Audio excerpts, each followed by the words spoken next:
Hello and welcome to the Car Care Nut Shop, and welcome to this 2007 Toyota Camry, which has eluded us for over a year. We've been working on this car for a year, not continuously of course, just in case that title got you a little bit.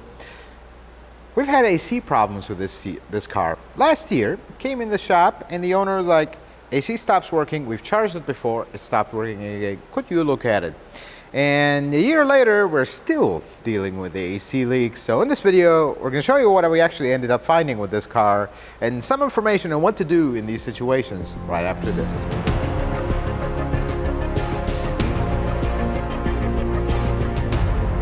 So here's how this whole project started. Last year, this car came in, AC was off. It was charged before and it stopped working. When we looked at it, we found that one of the valves for the high side, I believe, actually it was the low side, I'm trying to remember now.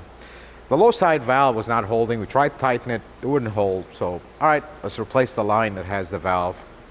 We replaced the line, it was good. Then winter came about. First thing in the summer, AC doesn't work. Customer brought us the car, we checked it, we've already put some dye in it. I can't seem to find it. Not from the AC drain, thinking of evaporator, not from the lines, not from the compressor, not from condenser, nothing. There's absolutely no leaks. So, told the customer, we're gonna put a little bit more dye, let's see if we can find it this time. We're in the summer, you're actively using the AC, we'll know when it stops. Charge it with dye, charge it again, give it back to the customer. Hey, as soon as it stops working, bring it back to us. I think the car went a month and it came back. No AC again. All right, we're gonna find it.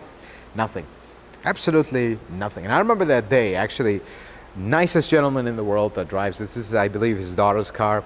His wife brought it at a time, and I told her, this is truly a mystery here. I mean, usually when you have an evaporator, when you don't find any AC leaks, evaporator is leaking, but there's no signs of that. I put a camera inside, nothing. Can't absolutely find nothing. Where is this thing leaking from? It has to be leaking from somewhere. We charged it again and told them, next time this happens, you're gonna need to drop it off with us for a long time, probably a week, and we're gonna just tear into it a little bit and really try to find this leak, because something is not adding up. Of course, a month later, this was actually the long drop-off. Finally found the leak, and the way we found it was very interesting.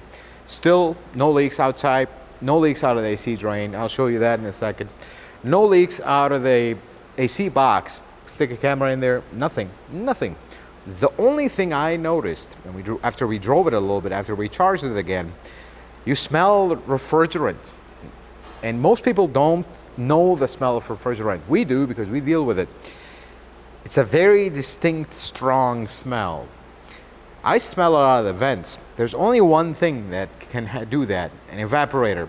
So, this was the small gamble, because we went into this evaporator job not really having 100% concrete, solid evidence that we actually have a condenser leak, an evaporator leak. Let's look at what we found. So this is the AC box out of this Camry, in case you haven't seen one before. This is it. This is what has all the blend doors, the evaporator sits here, the heater core, the fan, everything out of this car. This sits right behind the dash. And when you look at the old evaporator, I hope you can see it very clearly on camera, this spot right here. That's all it is, folks. That's our leak.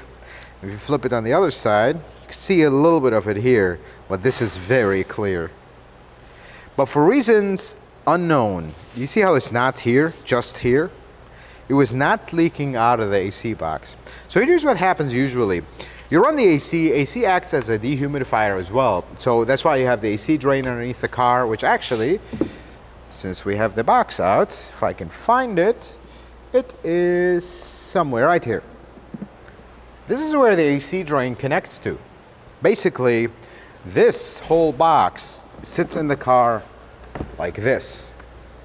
This is the bottom, this is where the evaporator is, and when that moisture gets taken out by the AC system, it creates condensation, and that condensation is water, it drips out of that. Usually, when the evaporator is leaking, It actually some of that coloring in the dye will make it down. Oil don't mix with water, so it'll make like a distinct line and you can see it. Well, this one didn't do that. And that's what made us kind of go on a loop. It's like, what's going on here? But we found it a year later. This is the problem with AC repairs. I see so many folks get frustrated with AC repairs. Why can't you find the leak? Why could you keep charging and sending me out the door? What's going on here? What? Sometimes we do not want to gamble with your money. Because if I would have taken this evaporator out and there was nothing, we would be in serious trouble. And the reason for that is this AC box lives behind the dash. When I say behind the dash, not the one you're looking at in the floor right here, not this dash. This is nothing. You can pull this out in an hour's time. Not a big deal. It lives behind that, way behind that. This is how this car looks like right now. Just in case you haven't seen a car with basically everything gutted out. The AC box lives right at the end. And then there's a bar that goes across. This is a support bar. Then this entire wire harness sits on it. And then the dash sits on. This is the problem. I mean, how do we tear this car apart to this point? Just to see if we have a leak or not. If we can't see it on the outside. What I do, this is a little bit of a DIY advice here. This is a AC drain. You can easily peel the carpet a little bit, pull this AC drain, and put a borescope inside. You'll be able to see a little bit. If there's any signs, you can see them, but still, it's very hard. And this part, I'll do it for Jose, because some of you might ask the same question as he did. What is this guy right here that sits all the way in the floor that loves to get water on it every time the AC overflows or the car floods? That is the airbag computer. Almost all Toyotas will have it right there. For some reason, it has 3 bolts, not 4. It just has 3 bolts holding it down, and that's what controls the airbag application. Now, since we are here, and to add more value to this video, because to me this is daily business. I see this all the time. We actually have 3 evaporators at the same time at the shop. The Lexus RX, the white one you saw earlier in the video, that's actually done for an evaporator job. We'll talk about that in a bit. But let me show you something about Toyotas and how they manage to become reliable with their electronics. Because they build their cars exactly the same way. Old, even the new, exactly the same way. This wire harness, this giant wire harness, this is probably one of the biggest and most complicated wire harnesses. This is the dash harness. This goes on the bar that sits here. This basically powers all your electronics inside the car. All your gauges, your radio, your airbags, your shifter, all the various sensors that sit inside the car.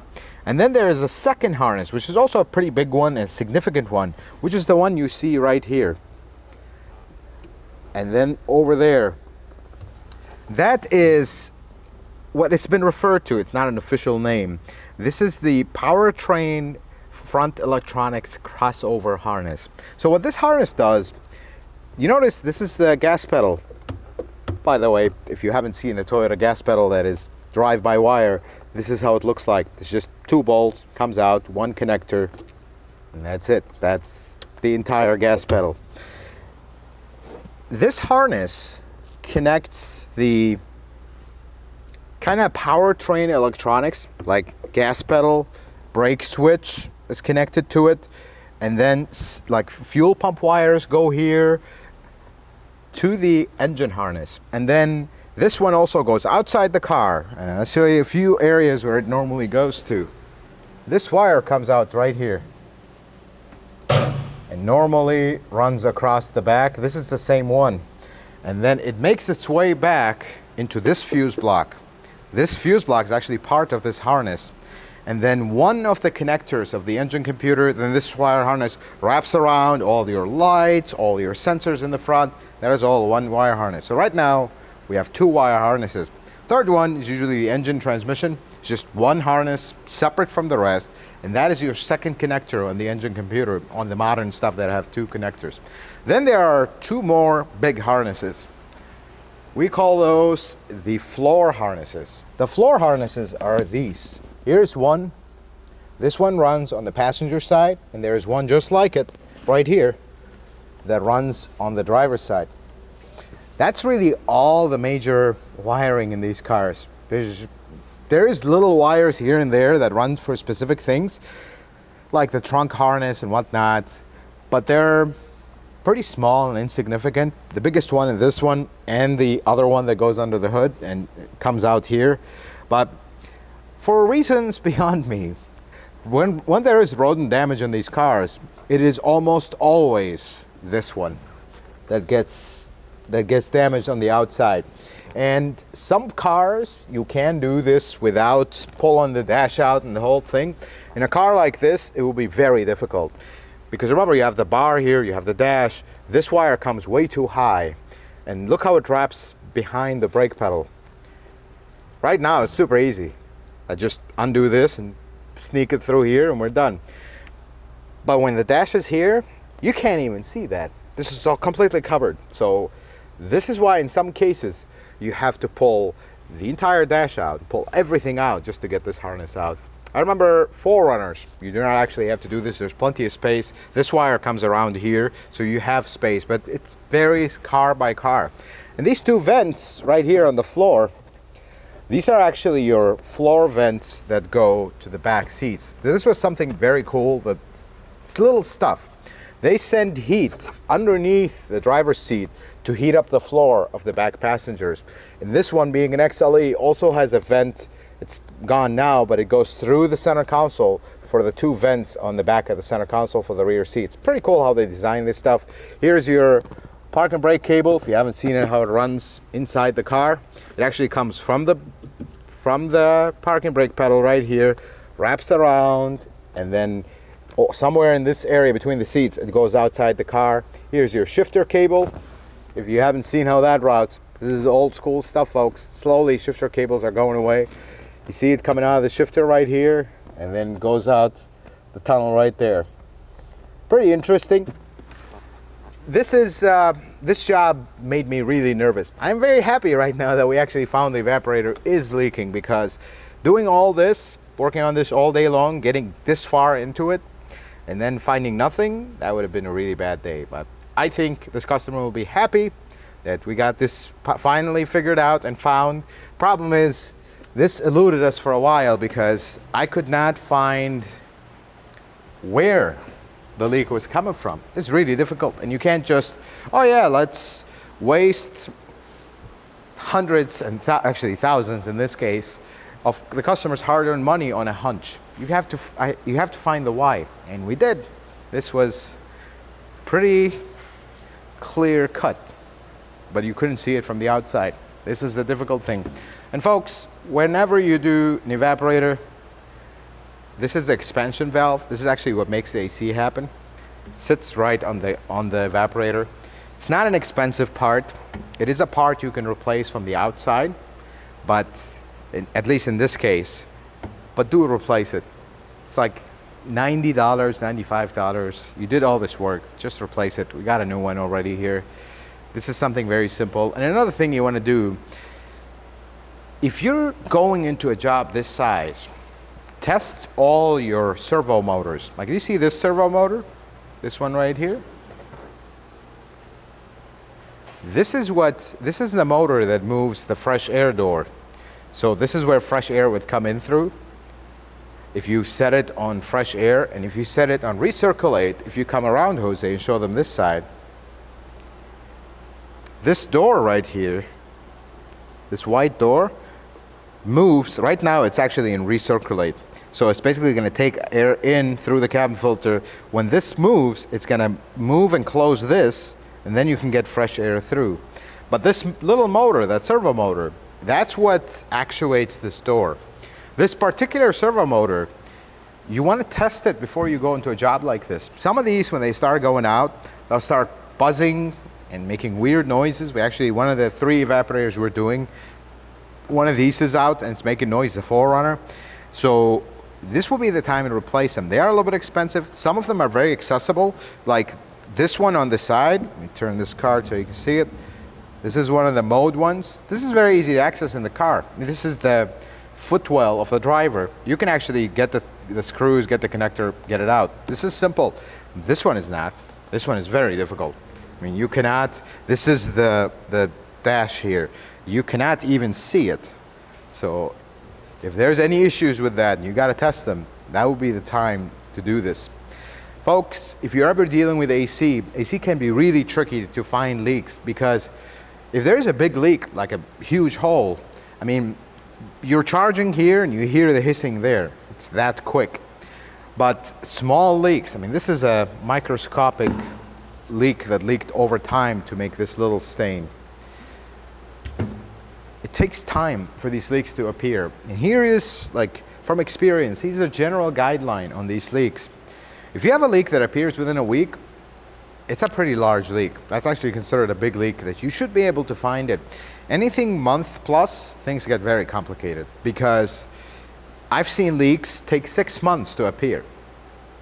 There's such a small leak that freon loss is so low until it gets to a point where the performance of the AC drops, or flat out it won't work.